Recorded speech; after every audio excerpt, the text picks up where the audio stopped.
नमस्कार साथियों, आप सभी का स्वागत है आपके अपने YouTube चैनल वाई के सर ऑफिशियल पर। विगत कुछ दिनों से 7वां चरण को लेकर कोई ज़्यादा अपडेट तो नहीं आ रही थी, लेकिन जैसे ही शिक्षक अभ्यर्थियों ने आंदोलन शुरू किया, जो नेता है, चाहे वो शिक्षा मंत्री हो, मुख्यमंत्री हो या जो भी पार्टी है, सत्तारूढ़ पार्टी या विपक्ष की पार्टी हो, उस सब ने जो है राजनीति करना शुरू कर दिया है। चाहे उसके प्रवक्ता हो या उसके नेता हो, कई सारे बयान जो है कि वो आए हैं शिक्षक बहाली को लेकर। लेकिन उन सब से सबसे ज़्यादा जो इम्पोर्टेंट बयान है कि शिक्षा मंत्री ने जो कल बजट सत्र के दौरान एक प्रमोद कुमार के तारांकित प्रश्न के उत्तर देते हुए उन्होंने कहा, क्या कहा उस पर भी हम अभी बात करेंगे और समझेंगे कि आखिर यह बहाली जो है वह क्यों प्रारंभिक शिक्षक अभ्यर्थियों को झटका लगा है और कैसे खेत खाए गधा और मार खाए जोल्हा वाला जो कहावत है वो सही साबित होता हुआ दिख रहा है। इस सब के ऊपर चर्चा करेंगे। बने रहिए आप हमारे साथ अंत तक, और अगर आप हमारे चैनल पर नए हैं तो चैनल को जरूर सब्सक्राइब कर ले तथा बेल आइकन को जरूर दबा लें। चलिए शुरू करते हैं। देखिए, बिहार शिक्षक बहाली 2023 जो है ये बीरबल की खिचड़ी हो चुकी है, समझ लीजिए। पहला पॉइंट आप समझ लीजिए, दिसंबर 2023 तक नियुक्ति की प्रक्रिया पूरी होगी। हाई स्कूल और +2 की होगी बहाली। प्रारंभिक शिक्षक बहाली गई गोरा में और आंदोलन जारी है।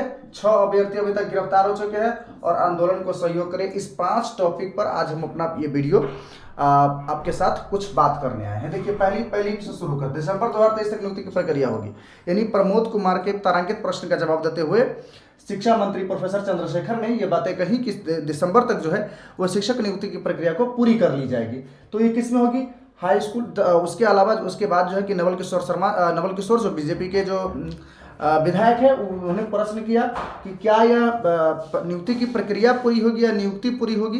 तो उस पर उन्होंने जवाब देते हुए कहा कि ये नियुक्ति की प्रक्रिया प्लस नियुक्ति दोनों पूरी हो जाएगी। तो इन अभ्यर्थियों के लिए तो समझ लीजिए कि हम समझ सकते हैं कि थोड़ा खुशी की खबर है कि चलो ठीक है। लेकिन एक आप समझ रहे हैं, एक ही झटके में शिक्षा मंत्री ने क्या किया, बहाली को एकदम दिसंबर तक, यानी इस पूरा साल को किस प्रकार शिक्षा मंत्री ने बर्बाद किया है वो आप समझिए इस बात को आगे।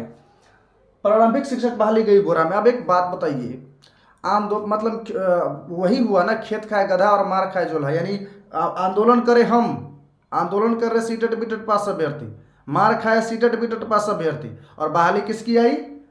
तो +2 और हाई स्कूल की। अब एक बात बताइए, ये तो मतलब कि अन्याय है, ये तो नहीं होना चाहिए, ये बिल्कुल भी नहीं होना चाहिए। अब समझ लीजिए कितने बार हम लोगों ने आंदोलन में, कितने साथी जो है वो 7वें चरण के जो साथी है, कितने 7वें चरण के बात शुरू किसने किया?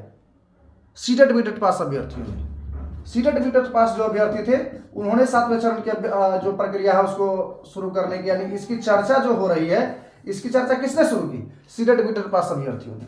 सीटेट बीटेट जो पास अभ्यर्थी थे उन्होंने यह चर्चा शुरू किया, लेकिन बात वो हो गई।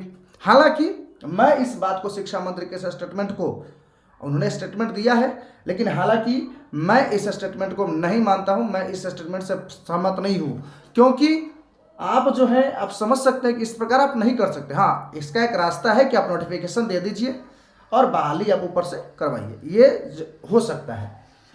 दूसरा समझ लीजिए कि प्रारंभिक शिक्षक बहाली अभी गई बोरा में। अब समझ लीजिए, प्रारंभिक शिक्षक बहाली का अभी कोई चर्चा नहीं है, वो चर्चा है तो मात्र हाई स्कूल और +2 की जो बहाली है उसी की चर्चा हो रही है। तो ये अब बहाली अब समझ लीजिए कि समझ लीजिए फिलहाल तो पेंडिंग है। आंदोलन जारी है। अभी तक 6 अभ्यर्थी जो है, कल शाम को 6 जो साथी हैं हमारे वो गिरफ्तार हो चुके हैं। 6 अभ्यर्थी आंदोलन को सहयोग करें। देखिए, सबसे पहली बात क्या है, आज भी देखिए, कल मैं 17 तारीख को आंदोलन था, मैं कल आंदोलन में नहीं जा पाया। मैं इस बात के लिए अपने उन सभी जो योद्धा हैं, जो 7वें चरण के योद्धा हैं, जो पटना में आंदोलन कर रहे हैं, मैं उन सभी अभ्यर्थियों को, मैं उन सभी साथियों को, मैं उन सभी दोस्तों को इंडिकेट करते हुए मैं ये बात अब उनसे माफ़ी चाहता हूं कि मैं कल के आंदोलन में शामिल नहीं हो पाया। दोस्तों, इसका एक कारण ये था, और जो सबसे बड़ा कारण था कि मेरे पीजी का जो है वो वाइवा कल ही था, यानी 17 मार्च को ही वाइवा था। तो इसके कारण मैं जो है कि उस आंदोलन में कल शामिल नहीं हो पाया, लेकिन बहुत जल्द ही मैं उस आंदोलन में खुद भी जाऊंगा और आप सभी साथियों से, जो 7वें चरण के शिक्षक अभ्यर्थी हैं जो घर पे बैठे हुए हैं, उन सभी साथियों से मेरा ये अपील है, मेरा ये रिक्वेस्ट है कि आप जरूर पहुंचिए। आज भी हम देख रहे हैं 100 से 500 अभ्यर्थी आंदोलन कर रहे हैं। क्या उन्हीं 500 अभ्यर्थी को जॉब मिलेगा? क्या आप जॉब नहीं लीजिएगा? जरूर जाइए और आंदोलन को आप सहयोग करिए। जो शीर्ष नेतृत्व है उन्होंने एक नंबर भी जारी किया है, आप उस पर गूगल पे, फोन पे, जिस भी तरीके से आप मदद करना चाहें, आप अपने शारीरिक रूप से भी और आर्थिक रूप से भी, दोनों रूप से मदद करिए। यही एक अपडेट है अभी। अच्छा, एक चीज़ और है कि अब सब आप इसी आंदोलन के बीच जो है, जैसे आंदोलन शुरू हुआ तो कल शाम को एक कैबिनेट बैठक का लेटर जारी हो गया। कल शाम को जो है कैबिनेट बैठक का एक लेटर जारी हो गया। आपको पता है नहीं है तो समझ लीजिए, एक और कैबिनेट बैठक आ गई भैया। ये कब है? 21 मार्च को। 21 मार्च को यह कैबिनेट बैठक है शाम को 6 बजे से।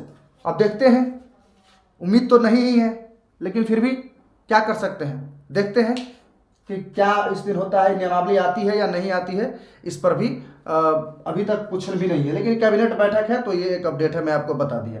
शिक्षा मंत्री बराबर कहते हैं कि शीघ्र होगा, अति शीघ्र होगा, जल्द होगा। अरे भैया, जल्द कब होगा? तुम्हारे डिक्शनरी में इस शीघ्र शब्द का मतलब क्या है? जल्द शब्द का मतलब क्या है? शीघ्र का मतलब 1-2 दिन होता है। ऐसा नहीं होता है कि 8-8 महीने की सरकार अब आपकी हो गई, आप तब से कह रहे हैं कि बहाली हो रही है, बहाली हो रही है, हो रही, कागज पर डेली हो रही है, अखबार में डेली हो रहा है, लेकिन धरातल पर वास्तव में विद्यार्थी, शिक्षक अभ्यर्थियों को कुछ भी हाथ नहीं लग रहा है। तो सरकार से भी हमारी मतलब अपील है कि आप जो है बिना विलंब के बहाली को जो है कि जल्द से जल्द शुरू करें, ताकि जो शिक्षक अभ्यर्थी जो रोड पर भटक रहे हैं वो बोर्ड पर पहुंचे और हमारे जो नौनिहाल बच्चे हैं उनका भविष्य सुरक्षित हो। बहुत बहुत धन्यवाद। आप इस वक्त देख रहे थे YKSR ऑफिशियल को, बने रहिए आप हमारे साथ। और यदि आप हमारे चैनल पर नए हैं तो चैनल को जरूर सब्सक्राइब कर लीजिए तथा बेल आइकन को जरूर दबा लीजिए। 7वें चरण के लिए हम सभी को एकजुट होना बहुत जरूरी है। बहुत बहुत धन्यवाद। जय हिंद, वंदे मातरम।